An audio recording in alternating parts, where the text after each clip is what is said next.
ఈ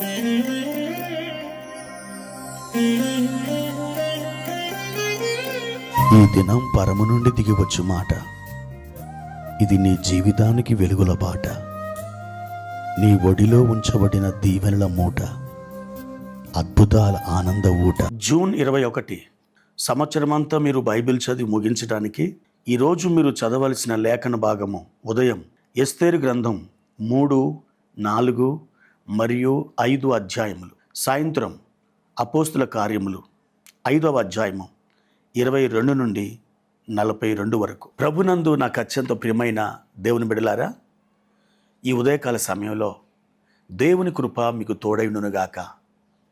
ప్రియ దేవుని బిడ్డలారా, ఎలా ఉన్నారు? బాగున్నారు కదూ?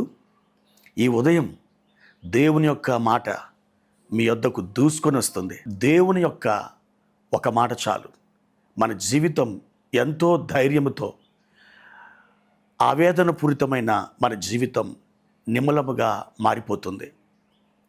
ప్రియ దేవుని బిడ్డలారా, ఆయన మిమ్మలను ప్రేమిస్తున్నాడు. ఆయన ప్రేమగల దేవుడు. తన ప్రేమతో తన అడుగులు మీ వైపు వేస్తున్నాడు. ఎంత మాత్రమును కూడా దిగులు చెందకండి. ప్రభు ధైర్యపరిచే హస్తం, ఆదరించే హస్తం మీకెల్లప్పుడూ తోడుగా ఉంచి ఉన్నాడు.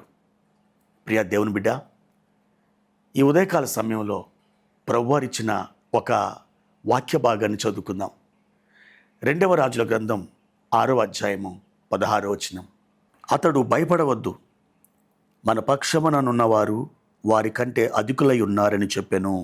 ప్రియ దేవుని బిడ్డలారా, ఎలీషా తన దాసుడైనటువంటి గెహజీతో చెప్పినటువంటి మాటలు. సిరియా రాజు ఎలీషాను బంధించి తన యొక్క దేశానికి చెరపట్టుకొని వెళ్ళడానికి ఒక బలమైన గొప్ప సైన్యాన్ని పంపించాడు.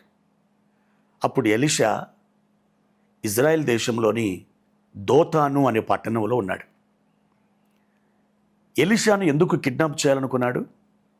ఎందుకనంటే సిరియా రాజు ఇజ్రాయెల్ దేశం మీద యుద్ధము చేయడానికి ఏ ప్రదేశాలకి వెళ్ళాలని తన మంత్రులతో మాట్లాడుచున్నాడో ఆ విషయాలన్నీ దేవుని ఆత్మ ద్వారా తెలుసుకున్నటువంటి ఎలీషా భక్తుడు ఇజ్రాయేలు రాజుకి సమాచారం అందిస్తున్నాడు.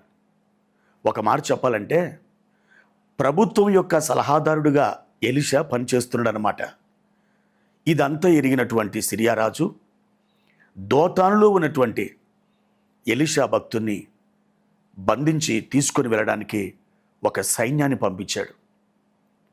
ప్రొద్దున్నే గెహజీ లేచి అటువైపు బయలుదేరి చూసినప్పుడు విస్తారమైనటువంటి సైన్యం ఆ దోతాను పట్టణాన్ని చుట్టుముట్టేసింది. ఆ సమయంలో భయపడినటువంటి గెహజీ పరిగెత్తుకుంటూ వెళ్ళి, ఏలినవాడా, మన చుట్టూ గొప్ప సైన్యం ముట్టడించిందని కేకలు వేశాడు. అప్పుడు ఎలీషా ఏమాత్రమును భయపడలేదు. అతడు నిబ్బరం కలిగి ఉన్నాడు. అతనితో అంటున్నాడు, ఇదిగో వారి పక్షమున ఉన్నవారి కంటే మన పక్షమున ఉన్నవారు అధికులై ఉన్నారు అని చెప్పాడు. ఆ మాట చెప్పి ఆ గెహజీ కోసం ప్రార్థన చేసినప్పుడు అతని యొక్క కన్నులు తెరవబడ్డాయి. అతడు ఏం చూశాడో తెలుసా?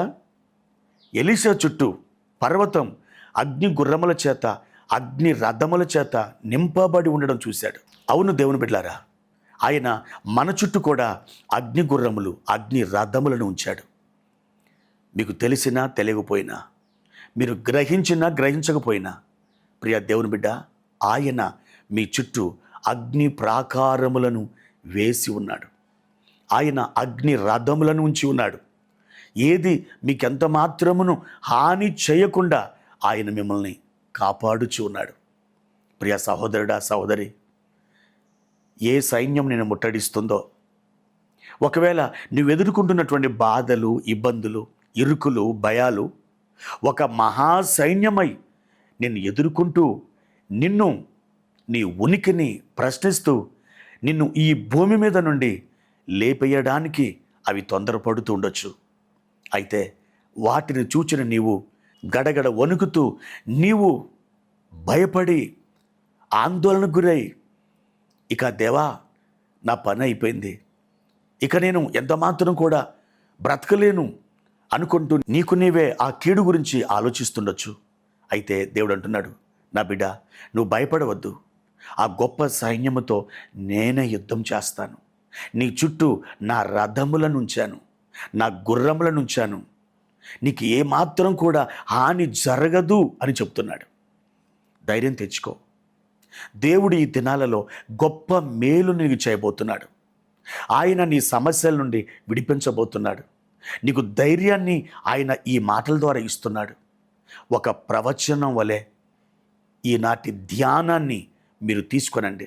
నా దేవుడు నాకు తోడుగా ఉన్నాడు, నా దేవుడు నాకు సహాయం చేస్తాడు, నా దేవుడు నా చెయ్యి విడవడు, నా దేవుడు నా కన్నీరు తుడుస్తాడు, నా దేవుడు నా అంగలార్పును నాట్యంగా మారుస్తాడని నీకు నీవే ఒప్పుకోలు చేస్తూ ప్రభు సన్నిధిలో ఆయనని స్తుతించు, ఆయన గణపరచు. ఖచ్చితంగా నీకు మేలునే దేవుడు జరిగిస్తాడు. ప్రభు కృప నీకు తోడైనుగాక. ప్రార్థన. పరిశుద్ధుడా, ప్రేమ కలిగిన తండ్రి, మీ ఘనమైన నామానికి వందనాలు.